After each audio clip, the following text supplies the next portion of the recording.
texting you.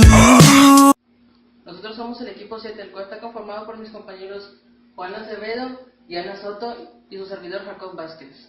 A continuación, Ana abrirá el tema número 1 de la comunicación oral.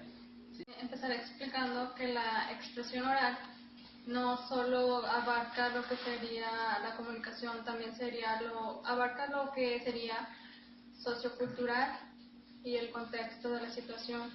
Está la expresión oral reflexiva, que es un poco más, es un discurso elaborado con anterioridad que tiene el objetivo de persuadir y convencer.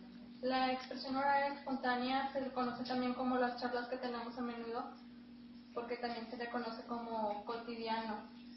Es de lo que hablamos siempre y es más entre un grupo de personas que no están tan especializados. De ahí pasamos a la descripción, que sería para explicar ideas. Se usan textos científicos, en textos narrativos y en textos argumentativos. La descripción también sirve para detallar más las cosas, y en ella se usan los sustantivos y los adjetivos descriptivos. Seguido de eso está la narración, que es para, como se dice, narrar un hecho real o ficticio de manera creíble.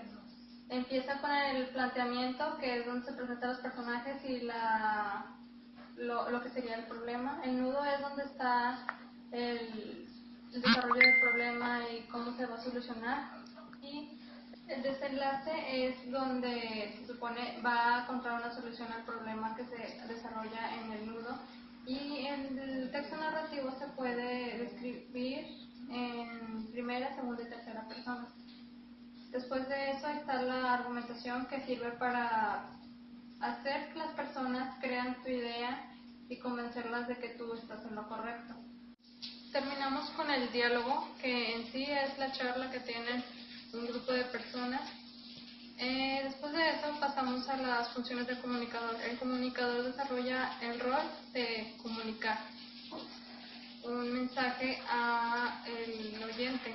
La función lingüística es dependiendo de que sea culto, que sea estándar, que sea formal y también sería especializado. Está la función simbólica, que se desarrolla mucho en las redes sociales actualmente, es la más usada por los llamados emojis, que son imágenes que expresan emociones. La función social es el contexto en el que se encuentra para poder comunicar el mensaje de manera apropiada al oyente. Está la función organizativa, que es para designar roles en lo que sería una sociedad. El comunicador designa los puestos que cada quien tiene en una sociedad. Y así termina mi tema. Ahora yo les voy a hablar sobre dos temas que vienen siendo la escucha activa y las habilidades para la comunicación oral. Empezando por la que sería la escucha activa, que consiste en una especie de estrategia que trata de demostrarle al hablante que en realidad el oyente le ha estado poniendo atención en todo lo que ha estado diciendo. Pero también cabe mencionar que para esto también existen ciertas dificultades o impedimentos que podrían dificultarlo y volverlo algo incómodo, o que la comunicación no se realice de una manera muy adecuada conforme a lo que se pueda pedir. Existen 4 obstáculos, pero principalmente mencionaré 2 que para mi parecer son los que podrían ser de mayor impedimento o podrían dificultar más una comunicación. Primeramente está la conocida como atención dividida, que es cuando una persona intenta hacer varias cosas a la vez, que probablemente sea posible, pero su atención no está del todo centrada en una sola en específico, y esto puede dificultar su atención hacia lo demás o a todo. Pero dejando de lado esto de la escucha activa, pasaremos a hablar sobre las que serían las habilidades para una comunicación oral. Cuando nos referimos a la comunicación oral, tenemos que tener presente que esta trabaja con 2 aspectos, que serían la comprensión y la expresión. La expresión permite que el lenguaje se ha expresado de manera correcta, adaptándose a diversas situaciones comunicativas para ayudar a emplearlo de una manera apropiada. El segundo serían los elementos vocales. Es la forma en que nosotros vamos a atraer o a retener la atención hacia nuestro discurso. Podemos dar un ejemplo. Cuando se da una orden podemos darnos cuenta que no es la misma fuerza al hablar ni el mismo tono de voz que cuando se da una condolencia o se pide algún favor. Otros serían los elementos verbales, que es la forma en que están estructurados las oraciones, verbos, adjetivos y cómo se da seguimiento a la comunicación. En conclusión, podemos decir que toda comunicación empieza por los elementos visuales para después pasar a los que ya mencioné, que son los vocales, que es donde se va a empezar a hablar sobre todo el tema en sí. Y al final sería lo de los verbales, es donde se va a poder saber si en realidad es una comunicación efectiva y si en realidad vamos a atraer la atención del público o de las personas que nos vayan a estar escuchando. Los últimos dos temas de los que me va a tocar hablar son habilidades de comunicación no verbal y habilidades de comunicación verbal. Empezaremos con el tema de habilidades de comunicación no verbal. Este tema es la principal fuente para poder expresarse de una persona. Es decir, si quieres demostrar tus sentimientos hacia una persona o bien querer dar una expresión porque alguien hizo algo bien hecho o mal hecho. En este tipo de habilidad como metacomunicativa, eso quiere decir que requiere una reflexión. En este tipo de lenguaje no verbal se requieren de 5 formas básicas para poder dominarse. La primera es la sinestesia, o también llamada kinestesia. Esta es la habilidad por la cual expresamos una emoción o sentimiento a través del movimiento. Un ejemplo sería por el propio cuerpo. Cuando una persona está relajada, esto demuestra confianza y seguridad, y demuestra que la persona está cómoda con su ambiente. En cambio, si una persona está en posición tensa, demuestra que tiene falta de confianza y que no está a gusto o cómodo en su ambiente de trabajo. El punto número 2 es la paralingüística. Algunos de estos elementos pueden influir en las habilidades no verbales, por ejemplo, el propio silencio. El que una persona se mantenga en silencio puede significar muchas cosas, así como rechazo, aceptación o el mismo respeto. La risa también es una de estas habilidades paralingüísticas.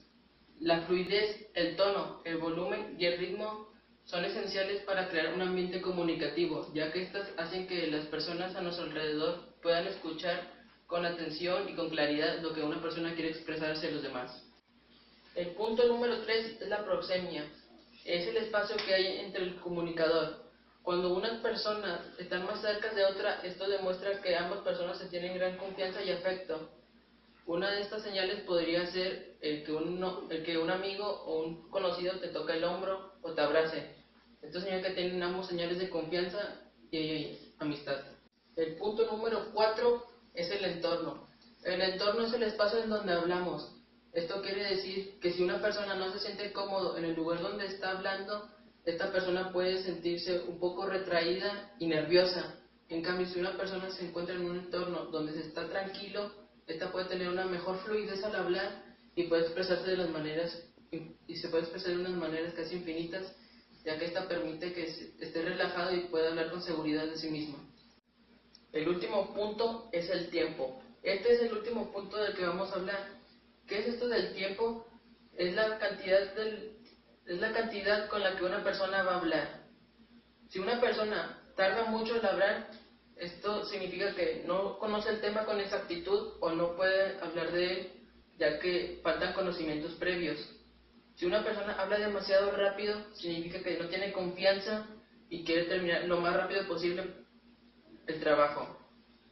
El tiempo que se debe tardar una persona debe ser el adecuado. ¿Qué es esto? Que una persona hable de sí mismo con confianza y seguridad y tarde el tiempo que él crea que sea necesario, siempre y cuando no hable demasiado rápido ni lento para abrumar a las personas que lo escuchan. Esto crearía un gran entorno de comunicatividad.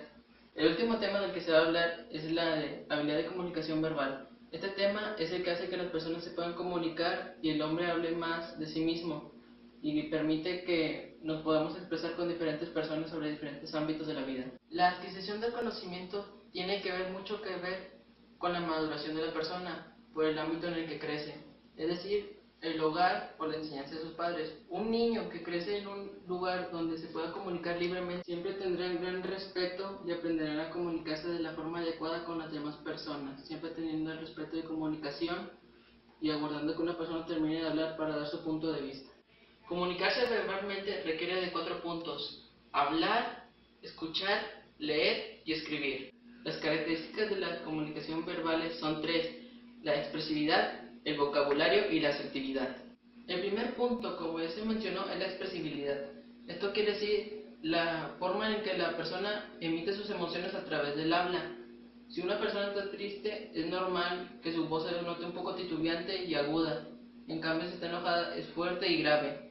Esto sirve más que nada para dar un tono, un poco de entonación al hablar y expresar sus sentimientos.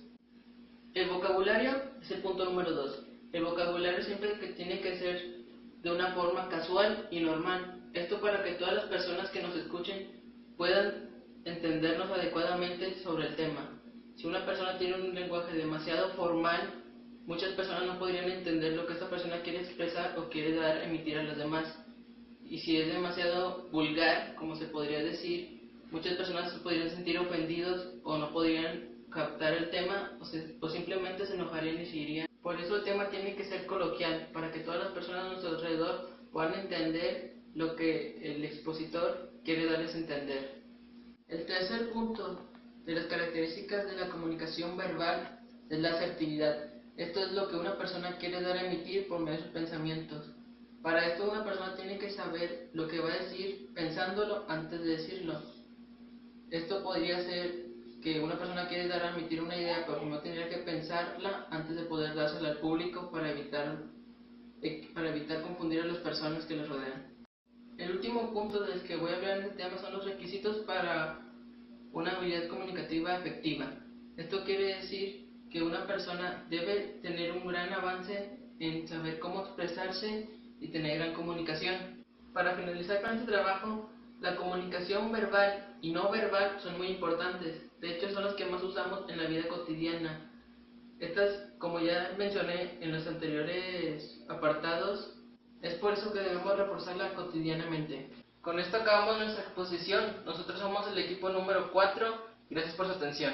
Well, that's okay, I'm ready to fight crime. You're the dark knight.